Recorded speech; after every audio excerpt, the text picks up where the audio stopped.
India में सरकारें किसी न किसी कॉन्ट्रैक्टर को चुन के उन्हें टैक्स पेयर का पैसा देके सड़कें बनाने को कहती हैं, लेकिन कई कॉन्ट्रैक्टर्स सिर्फ अपने फायदे की वजह से लालच में आके हल्का मटेरियल यूज करके खराब या फिर काम चलाऊ सड़कें बना देते हैं, जो कि थोड़े ही दिनों में टूट जाती हैं या फिर उनमें गड्ढे पड़ जाते हैं, जिसकी वजह से एक्सीडेंट्स होने के चांसेस सबसे ज्यादा होते हैं। लेकिन अब NHAI यानी कि national highway authority of India ने इसके लिए सख्त रूल्स निकाले हैं। इन रूल्स के मुताबिक अगर किसी कॉन्ट्रैक्टर की सड़क निर्धारित समय से पहले ही टूट जाती है या फिर वो सड़क खराब बनाता है तो उस पर 1 करोड़ से 10 करोड़ रुपयों तक का जुर्माना लग सकता है, और अगर उसके द्वारा बनाई गई सड़क में गड्ढे की वजह से किसी का एक्सीडेंट हो जाता है तो कॉन्ट्रैक्टर को 2 साल के लिए प्रतिबंधित भी किया जा सकता है। गाइस, आपको ये रूल्स कैसे लगे कमेंट सेक्शन में जरूर लिखिएगा। और 1936 के हॉकी ओलंपिक फाइनल में जब भारत और जर्मनी की टीमें आमने सामने थीं, तो इस मैच को देखने के लिए जर्मनी का तानाशाह हिटलर भी मौजूद था।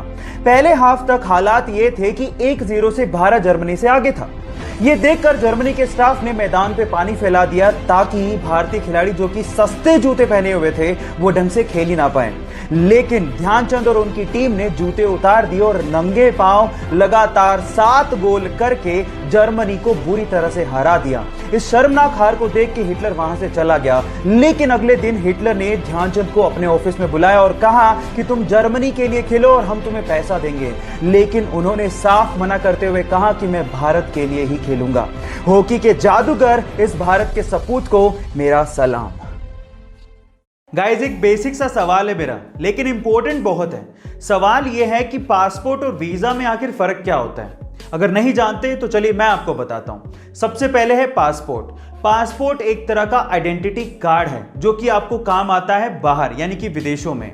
जब आप बाहर जाते हो और अगर आपको वहां पर अपनी नेशनैलिटी को प्रूव करना पड़ जाए तो वो आप करते हो अपने पासपोर्ट के थ्रू, यानी कि पासपोर्ट आपको डोमेस्टिक फ्लाइट्स पे काम नहीं आता। दूसरा है वीजा।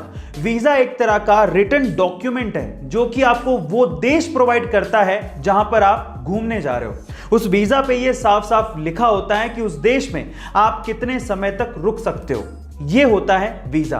गाइस, आपको इंफॉर्मेशन कैसे लगी कमेंट सेक्शन में जरूर लिखिएगा। जिंदगी में सफलता ऐसे नहीं मिल जाती, उसके लिए बहुत सी चीजों को जानना और समझना पड़ता है। उन्हीं में से 3 चीजें आज मैं आपको बताता हूं। नंबर 1, सबसे पहले सफलता पाने के लिए आपको अपना माइंडसेट बदलना पड़ेगा, क्योंकि इस दुनिया में वो चीज आपको नहीं मिलती जो आप चाहते हो, बल्कि वो चीज मिलती है जो आप हो।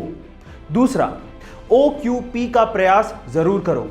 OQP क्या है? Only quality people. अपने आप को सिर्फ क्वालिटी लोगों के साथ सराउंडेड रखो। और तीसरा, अगर आप वाकई में सक्सेसफुल होना चाहते हो तो अपनी कम्युनिकेशन स्किल को ठीक करो, क्योंकि जब आप मुंह खोलते हो तो आप दुनिया को बताते हो कि आप क्या हो। गाइस, ये 3 चीजें आपको कैसे लगी कमेंट सेक्शन में जरूर लिखिएगा, और ऐसे अमेजिंग वीडियोस के लिए शेयर, सब्सक्राइब एंड लाइक। मिलता है अगली वीडियो में।